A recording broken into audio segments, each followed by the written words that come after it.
것 같기도 하고요. 예. 그 프린트물에 보시면요, 그리스도의 세 가지 사역이라고 이렇게 되어 있습니다. 오늘날 성경에서 주님께서는 요한복음 10장에 보시면 하나님께서 우리에게, 예수 그리스도께서 우리에게 약속하신 것이 풍성한 삶이라 이렇게 되어 있죠. 생명만 주신 것이 아니고 풍성한 삶을 주셨다 이렇게 얘기를 했는데, 실제적으로 우리가 구원 얻는 것에 너무 치우치다 보니까, 그것도 좁은 의미에서의 구원에 너무 치우치다 보니까 실제적으로의 삶에서의 그리스도를 알아가고 누리고 하는 일에는 굉장히 우리가 좀 취약하고 또 많이 부족합니다. 더더군다나 여기 오신 분들 중에는 상당히 대부분이 이제 복음교회, 소위 말하면 이제 구원을 굉장히 강조하는 그런 쪽에서 오다 보니까 구원에 관한 한 상당한 지식도 있고 많은 것들을 배우고 있는 것 같은데, 그 이후에 우리가 주님을 알아가는 실질적인 삶, 그다음에 성화의 삶, 또 성경에서 말씀하신 대로 풍성한 삶에 대해서는 우리가 놓치는 것 같아요. 지난번에 25일 날 오후에도 잠깐 말씀드렸습니다마는, 성경에서 말씀하시는 구원은 굉장히 포괄적인 의미의 구원이고, 우리가 좁은 의미의 나 구원 받았다, 그러나 성경에 보면은 매일매일 구원 받아야 하고 또 주님 오실 때 구원 받게 될 것이다 이렇게 되어 있거든요, 시제가.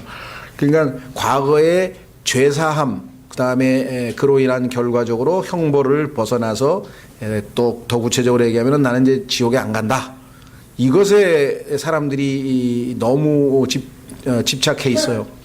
그것이 구원에 있어서의 첫 단계죠. 당연히 하나님은 의로우신 심판자이시고 나는 그분 앞에 죄인이라는 사실을 발견했을 때 우리의 당혹감과 두려움, 그러나 그것을 예수 그리스도를 통해서 우리의 죄값을 다 치르셔서 예수님께서 이제 온전히 우리의 대속 제물이 되셨다, 그래서 다 이루셨다라는 사실을 알게 될 때 우리의 안도감, 안식, 화평, 이런 모든 것들이 우리에게는 큰 은혜가 되지만, 사실은 그것은 성경적으로 얘기하자면 첫 단추에 불과하다 이 말이죠. 첫 단추. 그 다음에서의 한 걸음 한 걸음에 대해서는 너무나 우리가 미숙하고 잘 교회들이 가르치지 않고, 그 원인은 뭐 여러 가지가 있겠습니다만은 소위 일반 기독교계에서 일반적으로 너무나 어떤 그 종교 생활에 입각한 신앙생활, 또는 열심히, 또는 뭐 소위 말하면 행위로 하나님 앞에 나아가고자 하는 자기 의를 드러내는 그런 종교 생활이라든가 이런 거를 강조하다 보니까 실제적으로 이 구원에 대해서도 정확하게 알지 못하는 분들이 너무나 많고, 이 반작용으로 구원을 받은 사람들은 저 사람들은 구원도 못 받은 사람들이구나, 하늘나라를 못 갈 사람들이구나, 이것에 너무 집착을 해서 거기에 온 신경을 집중하다 보니까 실제적으로 내가 한 걸음 한 걸음 주님과 동행하고 주님을 섬기고 하는 것에 대해서는 굉장히 취약하다는 것이죠. 자, 오늘 이 그리스도의 세 가지 사역이라는 것은 성경에 보면 예수 그리스도께서는 이 땅에 오셔서 세 가지 사역을 이제 수행하시게 되는데, 순서대로 사역하시게 됩니다. 이미 임무를 완성하셨죠. 그것은 뭐냐면 대언자로, 이 대언자란 말은 옛날 성경에는 선지자라고 했고, 또 어떤 의미에서는 예언자라고 하는 의미도 되는데요. 이 대언자로 예수님께서 이 땅에 오셨다라고 하는 것을 우리가 첫 번째로 확인할 수 있고, 그리고 그 사역은 십자가에서의 죽으심이었다. 자, 한번 그 대언자로서의 예수님의 사역에 대해서 한번 확인을 해 보도록 하겠습니다. 신명기 18장 15절에 보시면 모세가 예수님께서 대언자로 오실 것을 예언해 놓은 구절이 있어요. 신명기 18장 15절. 시간이 없으니까 한 구절만 찾고 또 중요한 구절 한 구절씩만 찾겠습니다. 신명기 18장 15절에 보시면, 신명기 18장 15절에 주 내 하나님께서 내 한가운데에서 곧 내 형제들 중에서 나와 같은 대언자 하나를 너를 위하여 일으키시리니 너희는 그의 말에 귀를 기울일지니라. 그런데 이 신명기 18장 15절에서 말씀하셨던 그 대언자가 바로 예수 그리스도다 라고 하는 것을 베드로도 설교했고 성경에 보니까 이것이 여러 번 언급됩니다. 그래서 예수님께서 대언자로서의 역할을 무엇을 하셨는가? 창조 이후로 이 땅에서 예수님께서 하신 미래적 예언은 전부 다 예수님의 대언자적 사역인데요. 그 중에서도 예수님은 이 땅에 육신을 입고 찾아온 다음에 자신의 죽음과 부활에 대해서 예언했고 또 이 대환란을 포함해서 미래에 있게 될 모든 종말에 관해서도 예언을 하셨죠. 예수님께서는 하나님의 말씀을 대언하실 뿐만 아니라 미래에 일어날 일들에 대해서 명백하게 예언을 하셨고 그것이 사람들이 기대하고 있던 바가 아니다 보니까 결국은 많은 이 박해도 또 반대도 받으셨고 결국은 십자가에 못 박아 죽이게 됐습니다. 물론 그것은 하나님의 섭리적인 손길에 의해서 하나님께서 이미 예수님을 이 죄인들을 위한 희생제물로 대속제물로 받으시기로 정하셨지만 그러나 사람들의 입장에서 보면은 이 대언자로서의 예수님에 대한 반역을 저지른 셈이 됩니다. 그래서 예수 그리스도께서 이 땅에 오셔서 이미 다 완성하신 사역, 이거는 이제 대언자로서의 사역입니다. 이 사역을 다 마치시고 예수님께서는 이제 부활하셔서 이제 승천하셨습니다. 그래서 예수님께서 이제 부활하셔서 승천하셨으니까 우리는 성경에 보니까 이제 주님이 육신적으로는 우리 눈에 안 보인다 이렇게 써 있죠. 고린도후서에. 그러다 보니까 우리가 예수 그리스도께서 지금 현재 살아 계셔서 역사하고 계신다고 하는 사실 거기에 대해서 둔감하게 되고 그것도 어떤 역사를 하고 계시는가에 대해서도 우리가 이 깊이 있게 잘 모른다 이 말이죠.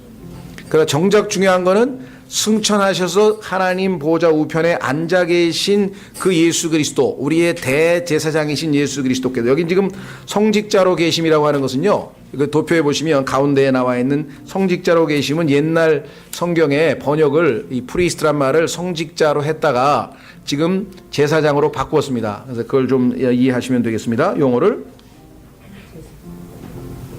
자, 그래서 예수 그리스도께서 지금 현재 대제사장으로 계신데, 자, 우선 성경을 몇 구절 좀 찾아보면, 이거는 가운데 게 우리에게 중요하니까요. 자, 우선 이분이 하늘에 앉아 계신다라고 하는 표현이 히브리서에 나와요.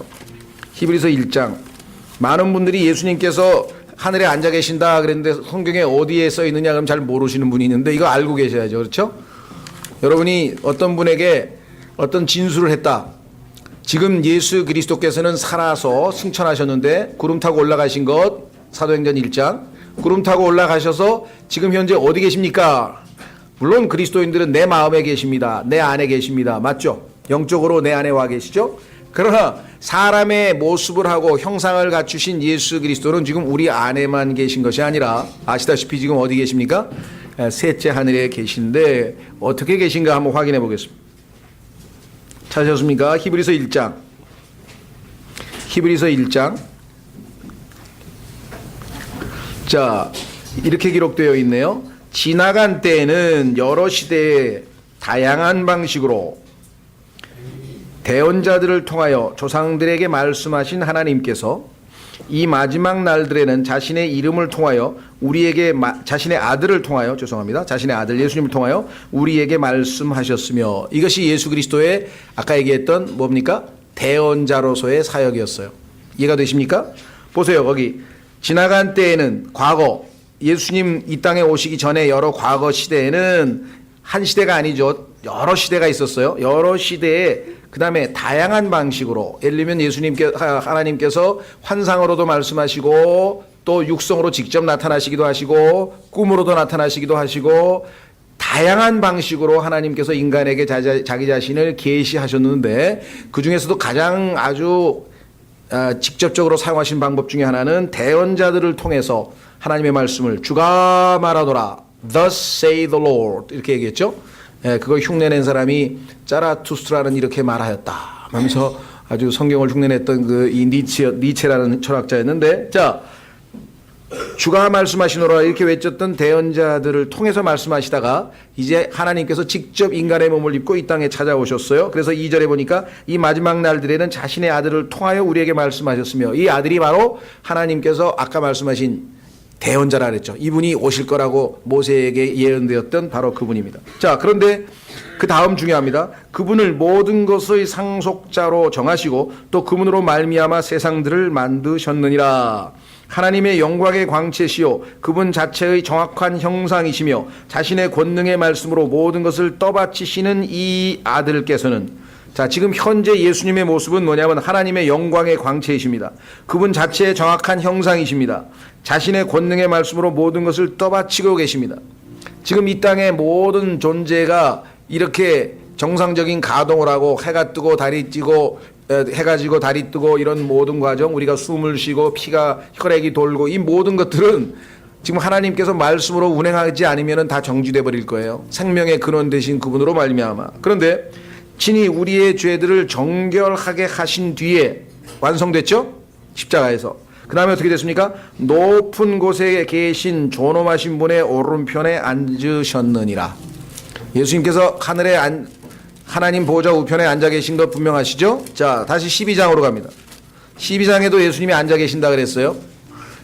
예수님, 돌아가신 예수님에 대해서 너무 많이 알지 말고, 그것도 뭐 충분히 많이 알아야 되겠지만 지금 살아계신 예수님에 대해서 우리가 더 많이 알아야 되겠죠. 이걸 뭐 사람들이 너무 많이 모르고 있어요. 그래서 예수님의 죽으심, 나 때문에 죽으셨다, 너무 감사하다, 너무 감사하다, 이건 너무 잘하는 일인데 그거가 너무 그것만 하면 진짜 중요한 거는 왜 죽으셨냐, 이게 나 때문에. 지금 살아계신 그분과 사귀도록. 그런데 그 사귐은 안 갖고 계속 죽은 거 감사하다고만 계속 뒤만 돌아보고 지금 1년 12달 그 설교만 하고 1년 12달 그 얘기만 하고 있는 것이 소위 말하는 구원파라 이 말. 그렇죠? 그러니까 구원도 못 받은 사람도 많은데 왜 그러냐? 그래요. 구원 못 받은 사람이 많으니까 구원의 복음을 전해준 것까지는 잘했지만 그 구원의 목적은 놓쳐버렸다는. 구원의 목적은 이제 생명을 얻고 이제 부활하셔서 승천하셔서 하나님 보좌 우편에서 우리를 대신해서 강구하고 계신 대제사장이신 그 예수님과 끊임없는 교제를 통해서 사귐을 통해서 그분을 더욱 깊이 알아가고 제공하는 풍성한 삶을 누리고 이를 통해 우리 삶 속에서 예수님이 나타나서 표현되고 하나님을 영화롭게 하고, 이 진짜 중요한 일에는 왜 소홀히 하고 있느냐. 자, 히브리서 12장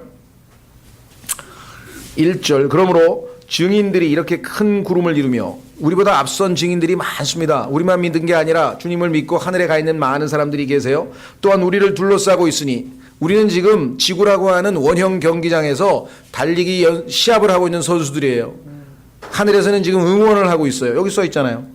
큰 구름을 이루며 너무 우리를 둘러싸고 있으니 모든 무거운 것과 너무 쉽게 우리를 얽어매는 죄를 우리가 떨쳐버리고. 운동선수는 가벼운 운동복 차림으로 시합에 나서야지 여러 가지 무거운 거 손에 들고 달리게 하는 사람은 없죠. 인내로 우리 앞에 놓인 경주를 달리며, 이 경주를 달리라고 구원을 시켜놨는데 경주를 안 달리고 나는 대표 선수로 뽑혔거든, 나는 대표 선수가 되었단 말씀이야. 아, 정말 영광스러워, 자랑스러워. 선수로 뽑히면 뭐예요? 그 다음에 열심히 훈련해서 달려가지고 뭘 성과를 내야지. 선수로 뽑힌 그 자체, 대표 선수로 뽑힌 것, 구원받은 그것, 경주에 참가할 권리를 얻은 그것에 도취돼 있으면 뭐하냐 이 말이에요. 너무나 많은 사람들이 그러고 있다는 거죠. 자, 2절. 우리의 믿음의 창시자여 또 완성자이신 예수님을 바라보자. 여러분들은 걱정하실 게 아무것도 없어요. 믿음이 떨어질까 봐, 믿음이 모자라면 모자랄 수 없어요. 왜?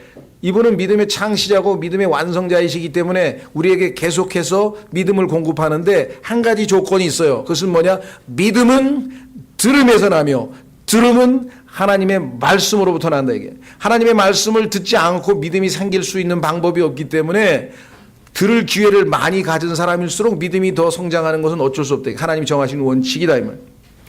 그분께서는 자기 앞에 놓인 기쁨으로 인해 십자가를 견디사 그 수치를 멸시하시더니, 여기까지가 대언자로서의 예수님의 사역, 완성되신 예수님의 사역이에요. 첫 번째 사역. 그런데 그 다음에 뭐예요? 이제 하나님의 왕좌 오른편에 앉으셨느니라. 자, 하나님의 왕좌 오른편에 앉으셨다 그랬죠? 그런데 이 왕좌를 성경에서 뭐라고 부르느냐? 그 이름이 은혜의 왕좌라 이렇게 되어 있어요. 확인해 보겠습니다. 히브리서 4장. 히브리서 4장.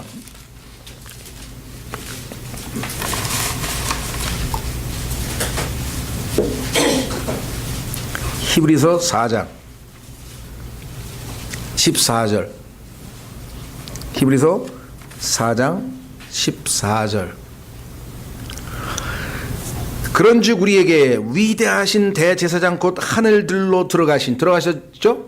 하늘들로 들어가신 하나님의 아들 예수님이 계신 줄 알므로. 그런데 이분은 어떤 분입니까? 우리가 우리의 신앙 고백을 굳게 붙들자. 우리의 신앙의 대상이 되시는, 믿음의 대상이 되시는, 신뢰의 대상이 되시는 그분께서 지금 하나님 보좌 우편에 앉아 계신다. 그런데 이분은 어떠한 분인가? 우리에게 계신 대제사장은 우리의 연약함의 감정을 몸소 느끼지 못하시는 분이 아니요.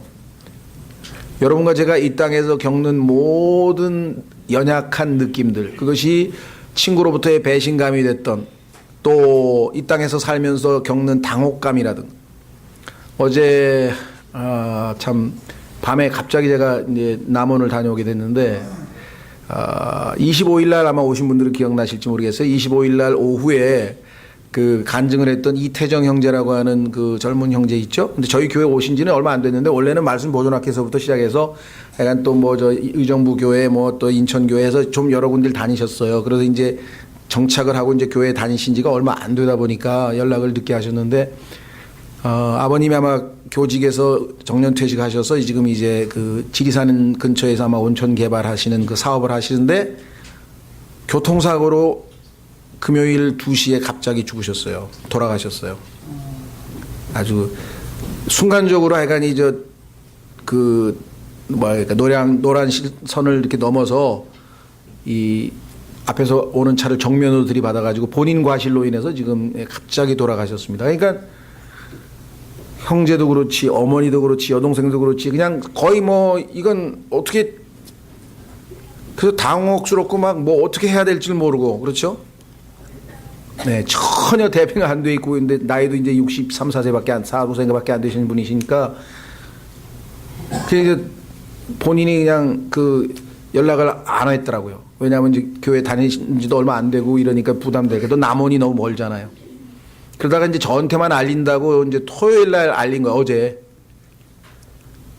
근데 또 몰랐으면 모르는데 알고 교회에서 아무도 안 가볼 수가 없잖아요. 그렇죠? 그렇다고 같이 가실 분도 없고. 근데 마침 또 하나님께서 제가 오늘 오전에 설교를 안 하는 시간이어서 설교가 있었으면 제가 정말 갈 수 없는 상황이어서 미안하다고 이렇게 하려고 했는데 설교가 마침 없고 그래가지고 그냥 급하게 이제 스케줄을 이렇게 해서 신근이 엄마하고 저하고 그다음에 마침 또 성근이가 시험이 끝났어요.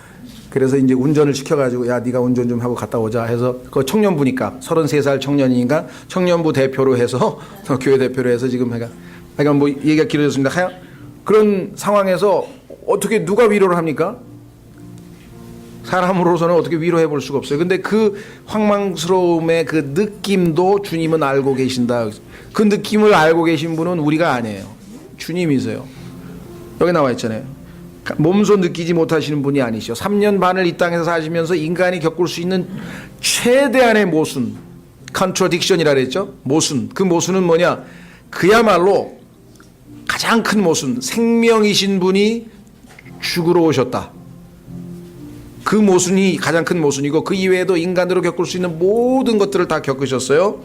그래서 아무도 내 마음을 몰라. 이거는 세상 사람들이 하는 소리고요. 우리는 한 분만 내 마음을 아셔. 그리스도는 우리 마음을 알고 계신다.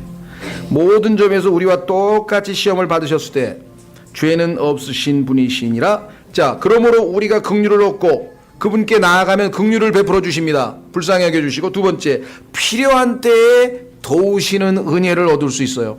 필요한 때에 도우시는 은혜. 그리스도인들이 이 두 가지가 없이 어떻게 신앙생활을 할 수 있겠습니까? 이 땅에서. 주님의 긍휼과 필요한 때에 도우시는 은혜가 필요한데, 그러기 위해서는 이 대제사장으로서의 예수님께 우리가 날마다 나아가는 길밖에 없다. 여기 써 있잖아요. 얻기 위해 은혜의 왕좌로 담대히 나아갈 것이니라. 하나님 보좌 우편에 지금 앉아 계신다고 성경에 말씀하셨는데, 그 앉아 계신 곳은 여러분들 어떻습니까? 두려워서 우리가 감히 접근도 못하고 벌벌 떨고 그런 분이 아니에요. 담대히 나아갈 수가 있다 이거예요. 왜? 우리의 연약함의 감정을 몸소 아시는 분이고, 우리를 대신해서 자신의 생명을 내어주신 분이고, 우리보다 우리를 더 사랑하시는 분이시고, 우리보다 우리를 더 잘 아시는 분이시고. 근데 이분을 놓고 왜 이분이 과거에 다 이루어 놓은 그 일에 계속 집착하고 있는지 모르겠다.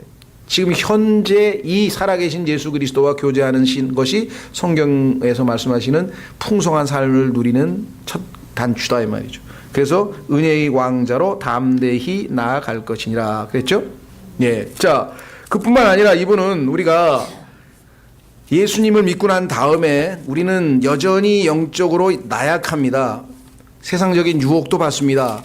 그래서 옛 생활에 대해서 완전히 청산한다는 게 쉽지가 않습니다. 그래서 자주 다시 죄의 미혹에 빠져서 죄를 짓게 되죠. 그럴 때 우리의 양심을 다시 깨끗하게 해서 다시금 주님을 섬길 수 있는 그런 회복을 하려면 이 죄 문제, 우리가 구체적으로 지은 죄들의 문제를 해결해야 되는데 이것을 해결하실 분이 바로 누구냐? 그 바로 예수님이라 그랬어요. 확인해 보겠습니다. 요한일서 지금 현재 여러분과 저에게 있어서 매일매일의 삶에 있어서 가장 절실하게 필요하신 분은 대제사장으로서의 예수님이시다. 찾았습니까? 예. 요한일서 1장 9절. 요한일서 1장 9절.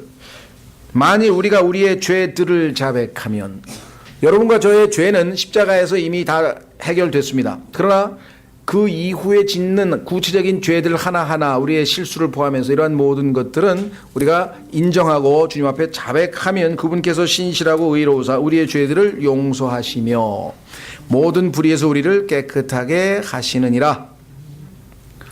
그래서 하루의 삶을 보면 우리가 정말 순간순간 얼마나 쉽게 주님 대신에 다른 어떤 것에 마음을 빼앗겼는지를 우리가 알 수 있겠죠. 자, 그래서 10절, 만일 우리가 죄를 짓지 아니하였다고 말하면 우리가 그분을 거짓말하는 분으로 만들며 또 그분의 말씀이 우리 속에 있지 아니하니라. 자, 1절, 2장 1절. 여기에 이제 지금 현재 주님은 대제사장이신데 그 역할 중에 하나가 뭐냐? 변호자이시라 그랬어요. 보세요. 뭐라고 얘기했나? 그분은 죄송합니다. 2장 1절. 나의 어린 자녀들아, 내가 이것들을 너희에게 쓰는 것은 너희가 죄를 짓지 아니하게 하려 함이라.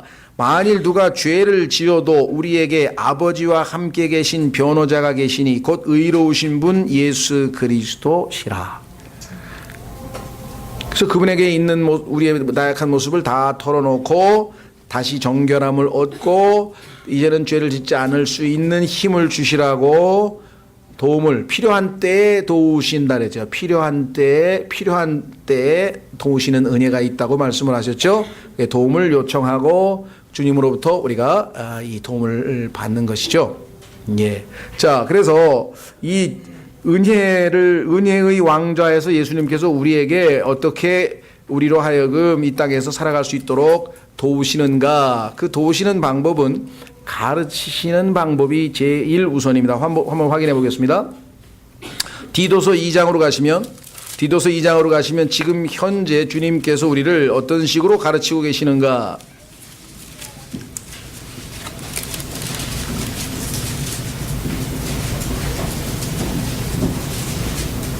디도서 2장. 디도서 2장에 가시면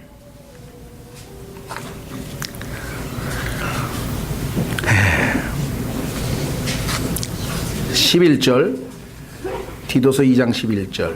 구원을 가져다 주시는 하나님의 은혜가 모든 사람에게 나타났다. 모든 사람에게 빛이 임했다. 로마복음 1장에도 나오죠. 모든 사람에게, 이 땅에 있는 모든 피조물들에게 복음이 전파됐다. 이렇게 성경에 기록되어 있는데 문제는 다 이 은혜를 받아들인 것은 아닙니다. 그러나 이 은혜를 받아들인 사람에 대해서는 2절, 12절, 우리를 가르치시되, 은혜의 왕좌에 계신 은혜 되시는 예수 그리스도께서 우리를 매일매일 가르쳐 주십니다. 뭘 가르쳐 주시는가? 첫째, 경건치 아니한 것, 하나님과 어울리지 않는 것을 거부할 수 있는 방법을 가르쳐 주시고, 두 번째, 세상에 속한 정욕들을 우리가 거부할 수 있도록 가르쳐 주시고, 왜냐하면 경건치 아니한 것은 우리가 예수님을 믿기 전에 우리의 삶의 스타일이었어요. 우리의 라이프 스타일은 하나님 가들리니스, 하나님처럼 스타일 사는 게 아니라 우리는 인간처럼 살았기 때문에 하나님처럼 산다는 것은 새로 배워야 할 아주 힘든 과정입니다. 그렇죠? 예. 우리가 한국에 살던 사람이 미국에 가서 완전히 미국 스타일로 살려면 얼마나 많이 시행착오를 겪어야 되겠어요? 그렇죠? 예. 여러 가지가 있을 거 아니에요. 우리는 목례를 하는데 그 사람들은 악수를 하면서부터 시작해가지고 모든 게 다 한국에서의 나의 습관과 관행과 그 다음에 이런 모든 게 그렇죠? 우리나라 사람들은 이렇게 오라 그러잖아요. 이렇게 빨리 오라고. 이게 손등을 보이면 미국 사람은 가란 소리예요. 가란 소리예요. 그럼 이러면 간다고요. 우리는 오는데. 그 다음에 이렇게 해야지 오는 거예요. 이렇게. 이렇게 해야지 오는 거예요. 이런 것부터 시작해서 하여간 뭐 다른 게 한두 가지가 아니겠죠. 예.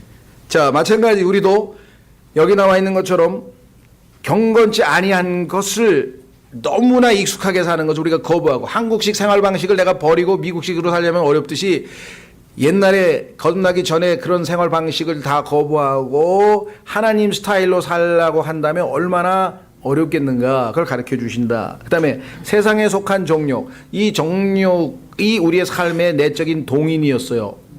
이것 때문에 이 욕심을 이 욕망을 충족시키고자 우리가 어떡하지 그냥 막자같이 돈도 벌고 뭐도 하고 살아왔는데 이것을 거부하려고 하니까 이게 쉽게 되겠냐 이 말이죠. 그래서 하나님의 은혜가 필요하대요. 하나님의 은혜가 가르쳐 주시는 두 가지 거부하는 것. 그렇죠? 이거 저절로 거부되는 거 아닙니다.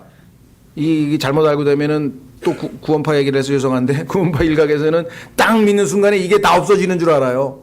이 두 가지 안 없어져요. 여전히 있어요. 없어졌으면 왜 이걸 거부하는 방법을 하나님이 가르쳐 주신다 그랬을까요? 안 없어진다 이게. 이거를 배워야 된다. 자, 그러면 이렇게 거부한 다음에 그치는가? 아닙니다. 이제 채워 넣어야죠. 그럼 긍정적인 것, 부정적인 것 두 가지를 거부할 수 있는 방법을 가르쳐 주시는데 이것은 정말 은혜가 필요한 일이고요. 그 다음에 하나님 스타일로 사는 그것도 아주 우리가 여러분들 미국에 가서 처음부터 미국 사람처럼 살아가는 사람 있습니까? 처음에 힘든 거는 제일 마지막으로 힘든 건 아마 언어인 것 같아요. 이 발음이 교정이 안 돼.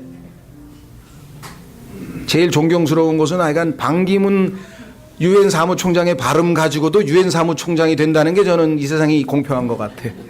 들으면 들을수록 완전 콩글리시인데 발음은 완전 코리안 스타일이. 근데 해외에서 그거 뭐라 그러는 사람 없잖아요. 그렇죠? 예, 제가 볼 때도 아마 한국 사람이 미국에 가가지고 여러 가지 생활 습관이고 뭐고 다 미국식으로 많이 고쳤는데 이게 잘 안 돼요. 예, 이북에서 오신 분들도 그래. 나는 이제 이북에서 내려왔지만 남한식으로 많이 곤쳤다. 곤쳤대요. 뭘 곤쳐요? 고쳐야지. 여전히 이북식으로 입에 붙어 있어. 예? 우리도 마찬가지. 그리스도인이 된 다음에 우리가 하나님 스타일로 사는 것 같지만 그렇지 않은 게 너무나 많아요. 은혜가 필요하다 이게. 이 대제사장께서 우리를 가르쳐 주신다 그러잖아요. 이 5가지 필수 과목, 2가지는 마이너스입니다. 부정적인 거예요. 거부해야 돼요. 3가지는 배워야 돼요. 플러스에 이거 집어넣어야 돼요. 평생에 걸쳐서 이걸 배우는 거예요. 그래야 어느 날 주님을 만났을 때 우리가 조금 약간의 유사점과 어울리는 점이 좀 교제가 가능해질지도 모르겠어요. 첫째는 뭐냐? 여기 나와 있는 것처럼 맑은 정신을 가지고 해야 된다. 이 맑은 정신이라고 하는 것은 뭐냐면요. 그러면 뭐 흐릿한 정신이냐 이런 것보다도 마땅히 생각할 것을 생각하고 생각지 말아야 될 것을 생각하지 않는 거예요. 모든 범죄와 모든 이 땅에서의 벌어지는 어처구니 없는 일들은 마땅히 생각하지 말아야 될 것을 생각하는 거예요. 그래서 그 행동에 옮기면 죄를 짓는 거예요. 그렇죠? 하나님께서 우리에게 사운드 마인드를 주셨다 그랬단 말이에요. 사운드 마인드. 건전한 생각. 하나님이 보셨을 때 right, good, 옳다, 좋다 라고 받아들일 만한 생각을 해야 되는데 이 땅에 살면서 오염이 돼가지고 그런 생각을 못하고 우리는 삐뚤어진 생각을 하는. 그래서 여기 나와 있는 것처럼 맑은 정신을 가지고 살 수 있는 방법은 하나님의 은혜가 없이는 불가능하다. 두 번째, 의롭게. 의롭다는 얘기는요, 이 땅에서 보면 의인 많죠. 우리 안중근 의사도 의인 중에 속하고, 뭐 또 우리 얼마 전에 그 일본 사람을 위해 지하철 역에 선로에 떨어진 사람 구했던 무슨 젊은 청년도 의인이고, 뭐 의사가 많습니다. 우리에도.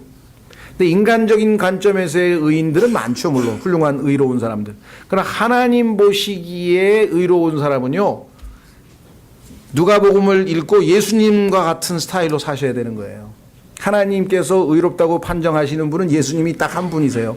의인은 없나니 단 한 사람도 없으며, 하나님 보시기에 단 한 사람도 의인이 없어요. 하나님 보시는 의로운 삶은 딱 한 분, 예수 그리스도시다. 그걸 우리에게, 우리 안에 들어오신 예수님께서 은혜로 가르쳐 주신다 이 말. 세 번째는 뭐냐, 거기 나와 있는 것처럼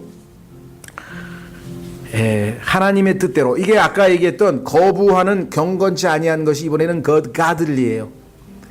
우리의 사고방식도 하나님 스타일로, 그렇죠? 우리의 감정도, 우리의 사랑도 하나님 스타일로 사랑하고, 그렇죠? 우리의 행동도, 행실도 하나님 스타일로, 언어생활도 하나님 스타일로. 이게 점점 우리가 우리 안에서 그리스도께서 형성되어져 가면서 그렇게 점점 이제 하나님 스타일로 가는 것. 이 모든 것에 절대적으로 필요한 것이 바로 은혜다. 은혜가 가르쳐 주신다 그랬잖아요. 근데 한국에 계신 분들은요, 교회 가서 은혜 많이 받았어요. 그러면은 기분 좋아가지고 온 거를 은혜 받은 거로 생각해. 오늘 갔더니 뭐, 듣기 좋은 소리가 나요. 오늘 기분이 좋았다는 거야. 기분 좋은 게 은혜가 아니에요. 그건 내가 기분이 좋은 거지.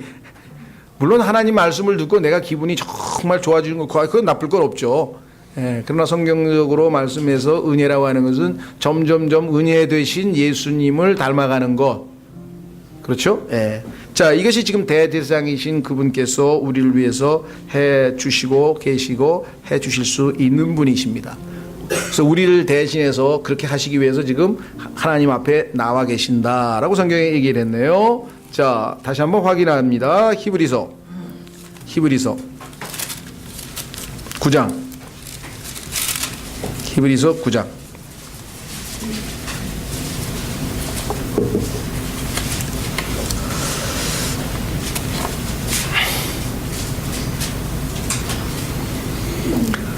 찾으셨습니까? 23절. 그러므로 하늘들에 있는 것들의 모형들은 이런 것들로 깨끗하게 할 필요가 있었으나 하늘의 것들 그 자체는 이런 것들보다 더 나은 희생물로 하여야 할지니라. 지상에 있는 성막은 짐승의 피로 깨끗하게 되지만 하늘에 있는 그 성전은 실제적으로 하나님의 피인 예수님의 피가 필요했다. 그래서 24절, 그리스도께서는 손으로 만든 거룩한 처소들 곧 참된 것의 모형들 안으로 들어가지 아니하시고, 지상에 계실 때는 예수님은 대제사장이 아니셨어요. 하늘에 올라가셔서 대제사장의 직분을 지금 감당하고 계시지, 지상에 있을 때에는 대제사장의 직분은 레위 지파의 아론의 가문에서만 하게 되고, 예수님은 유다 지파에 속한 분이죠. 다만 하늘로 올라가셔서는 예수님께서 대제사장이 되셨어요. 여기 써 있죠. 하늘 그 자체 안으로 들어가서, 여기 성경은 셋째 하늘이네요. 이제 우리를 위하여 하나님 앞에 나타나 계시느니라.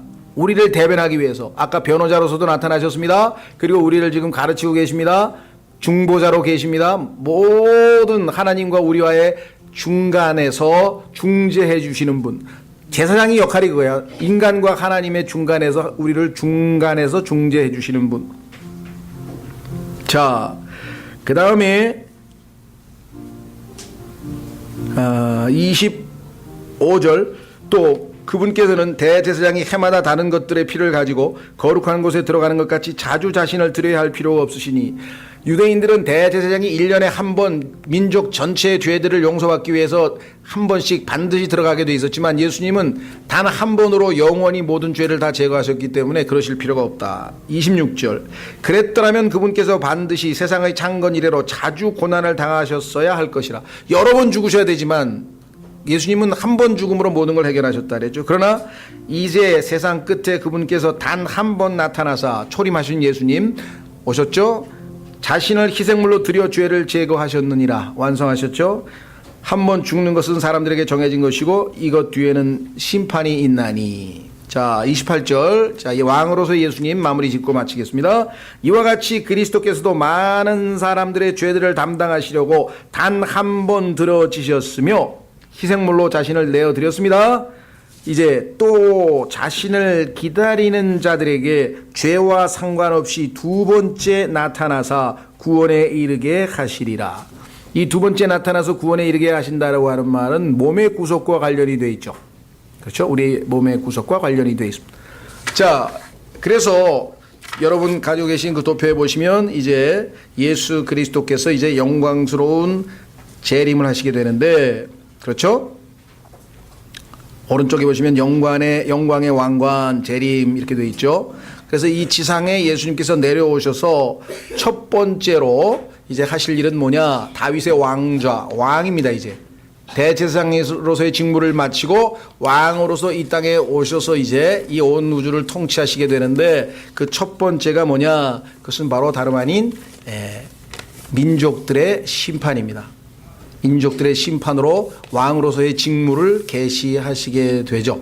이 지상에 남아있는 아마 거의 300여 개 지금 되나 유엔 가입 국가가 아마 260개인가 뭐 그렇게 제가 정확하게 모르겠습니다만 상당히 많은 민족들이 있는데, 그 민족들이 예수 그리스도에 대해서 어떠한 태도를 가졌는가를 이 땅에서 심판해서 예수 그리스도를 거역한 자들은 이제 불못으로 던져지고, 예수 그리스도의 형제들인 유대인들을 도와준 자들은 천년 왕국에서 백성으로서 이 땅에서 살아갈 수 있도록 그들에게 이 세상 이래로, 창세 이래로 너희에게 예비된 왕국을 상속받으라.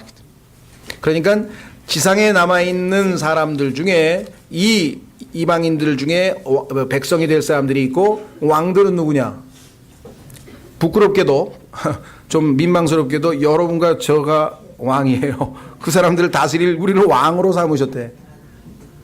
너무나 우리가 생각할 때는 좀 과연 내가 왕 노릇을 할 수 있을까 좀 그렇죠? 믿을 수밖에 없어요. 왕으로 삼으셨대요. 그때 우리가 그 사람들 다스리게 하려고. 물론 어떤 사람은 10고을 다스릴 수도 있고 5고을 다스릴 수도 있고, 그 고을 다스리는 것은 이 땅에서의 우리의 삶에 대한 평가로서 그리스도의 심판석에서 결정이 되겠지만, 어쨌거나 우리의 신분이 왕이란 사실은 예수님이 정하신 것이지 여러분과 제가. 왜? 그분이 King of Kings, 왕들의 왕이 되시려면 우리가 왕이 되는 수밖에 없어. 킹스가 되는 수밖에 없대. 한두 군데 써놓은 게 아니에요, 성경에. 읽을 때마다 좀 기분은 좋기는 좋은데 지금의 나의 모습과 너무 동떨어져서 좀 빨리 왕 스타일로 살 수 없을까 내가? 그러기 위해서는 어떻게 돼요? 대제사장이신 예수 그리스도의 은혜의 왕좌 앞에 자주 나아가서 은혜로부터 배워야죠. 왕의 삶의 스타일은 아까 나왔잖아요. 뭐요? 세상의 정욕들을 거부하고, 경건치 아니한 것들을 거부하고, 맑은 정신으로 의롭게, 그 다음에 하나님의 뜻대로 경건한 스타일로 사는 것. 그거는 은혜가 필요하죠. 매일매일 베푸시는 은혜. 자, 그래서 우리 그리스도인들은 여기 나와 있는 과거적 예수 그리스도의 사역에 대해서도 잘 공부하고 감사해야 되고, 또 미래에 우리를 왕으로 삼으실 그 왕으로 오실 예수님을 소망하지만 이 모든 것의 현재적 실천은 바로 우리가 예수 그리스도의 은혜의 왕좌 앞에 계신 대제사장 앞에 나가서 매일같이 배우는 일이다. 나는 겸손하니 내게 와서 배우라 가르치겠노라. 그렇죠? 시간 예수 그리스도의 세 가지 사역에 대해서 오늘 공부했습니다. 다음 시간에 또 계속 하죠. 자, 쉬었다가 또 마치겠습니다.